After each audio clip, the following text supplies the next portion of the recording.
Hello there, Tank Commanders of the Blitz universe. It's MajorDangle here, coming to you from USD1 today. And as you know, there was a new tank released into the game the other day, the Tier 5 medium British tank, the A25 Harry Hopkins 1. Now, this tank is available through this antenna draw here. You should have been able to receive 12 of these antennas for free through various events the past couple months. If you did get all 12 antennas, you will be able to receive all the prizes from this draw here. If you did not get all the antennas and you still didn't unlock the A25 Harry Hopkins with your free antennas, you can buy them from the store. One antenna will cost you 3,500 gold, three antennas will cost you 8,000 gold, and five antennas will cost you 12,000 gold. Now, I think these prices are way too high. I would not recommend spending your money on these antennas here unless you really want that A25 Harry Hopkins one. But we did get the A25 here, and I've played a few battles in it, and so far I really like the tank. But I was wondering about the name on this tank here. I know a few tanks are named after generals or whatever, and like the Pershing, the Patton. So I looked up Harry Hopkins. It turns out Harry Hopkins was President Roosevelt's chief advisor. Uh, some other history on this tank. There was only about 100 of them produced. They didn't really ever see battle, and there's still one currently uh, around. It's in a museum in the UK. So again, just a little history on this tank here. We can pull up Armour Inspector here, and you can see right away that this tank has almost no armor. Uh, it's a British medium tank. There is just no armor all the way around on this tank. But I was a little surprised to see spaced armor. You can see right around the gun here and around the front axles. I don't know if it's the axles, lower plate, whatever. There's a little bit of spaced armor, but that's not going to really help you in battle very much. You got to keep hidden with this tank and just keep covered. Again, just there's no armor. So we can look at the other stats for this tank. It comes with 738 hit points. We just went over the armor. It has 70 millimeters of turret armor in the front, 50 millimeters on the sides and rear. The hull has 80 millimeters in front, 52 on the sides, and 40 millimeters on the rear. Again, just not very well armored. But the gun on this tank is very good in my opinion.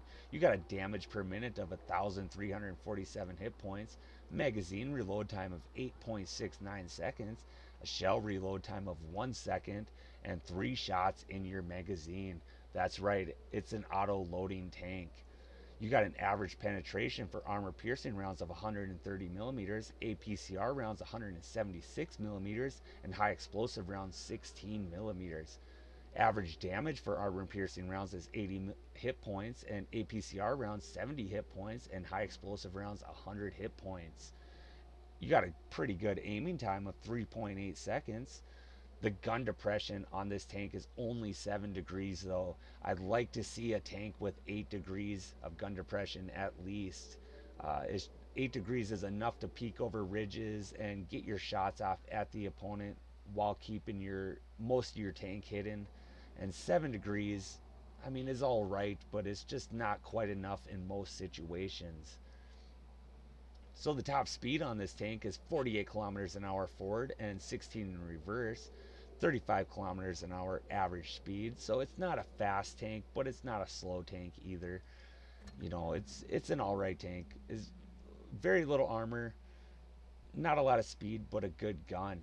So I did try to make a video a little bit ago, and as you guys may know, I'm still new to this whole YouTube making thing, and I had the screen capture off, so I was only capturing my voice. So I'm going to show you the replay that I had in the last video here. You can see it's the last game I played here, and it was on Copperfield. So we are down tiered this battle here, but that's all right.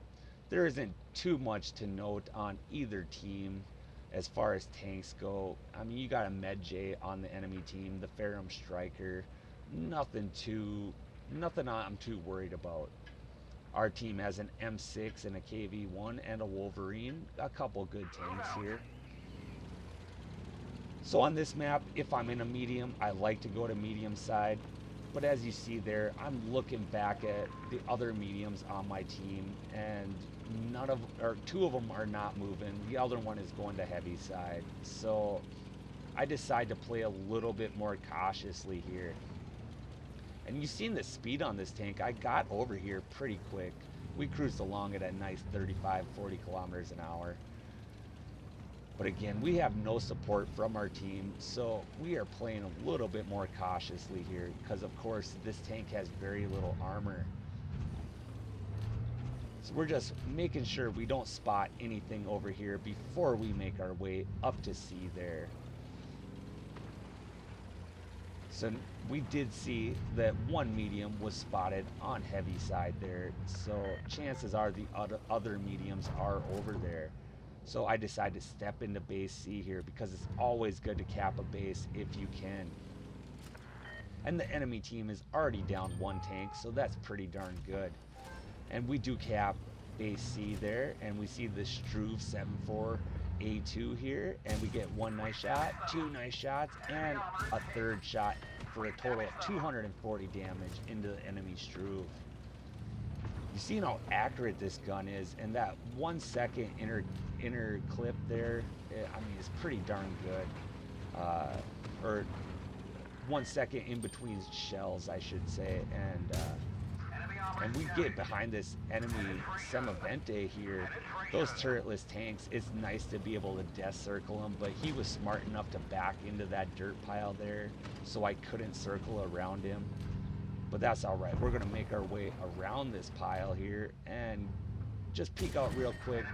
And luckily, he missed his shot. We get one shot and miss the second one, but we nail our third shot into him.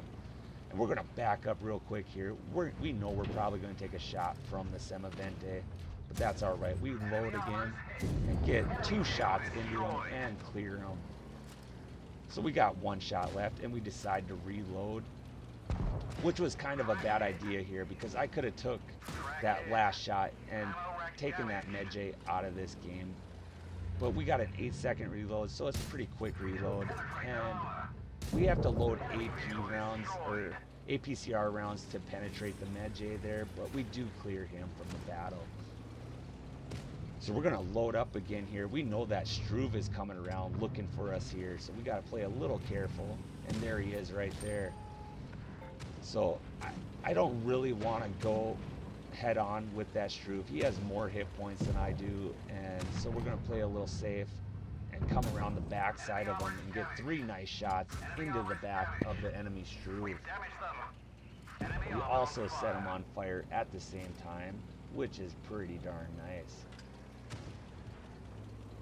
So the enemy team does have base cap here, so we do got to work pretty quick. And we do get a nice 400 block damage, 600 block damage from that Struve.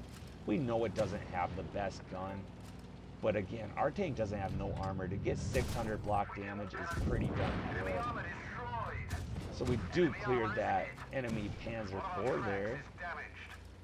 We're up to 3 kills here, but we got tanks on both sides of us here shooting at us. Didn't think I was going to make it here, but luckily we do take out that Ferrum Striker there, and that Struve is a 1-shot or 2-shot for me. So I'm reloading here, and I'm just using that dead tank as cover there. You should just use whatever you can as cover. And luckily that Struve was taken out there at the end, so we come out with the victory there.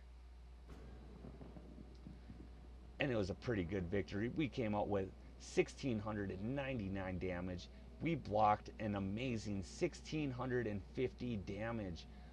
4 tanks destroyed. We came out with a first class. We earned 22,000 credits. I'm sure we had a coin booster on, but you know, we still earned credits. That's not too bad. Now we were down tier this battle, and we still came out on top, you know, on both teams even. So it's a pretty darn good tank in the hands of an average player like myself. I've had quite a few battles in this tank already that were actually really good battles, you know, and I'm pretty impressed with the tank. The gun is very good.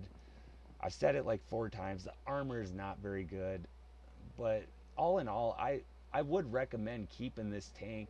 It's a pretty fun tank. If you are one of those people that don't play low tiers and you sell all your tanks for some weird reason, this tank does sell for 1,250 gold and 73,000 credits. So, it does have a good sell amount, but again, I would recommend you keep this tank and play it, and you might have some fun with it. But yeah, if I missed anything about this tank, please leave it in the comments. And thanks for watching, everybody. I hope you all have a great day.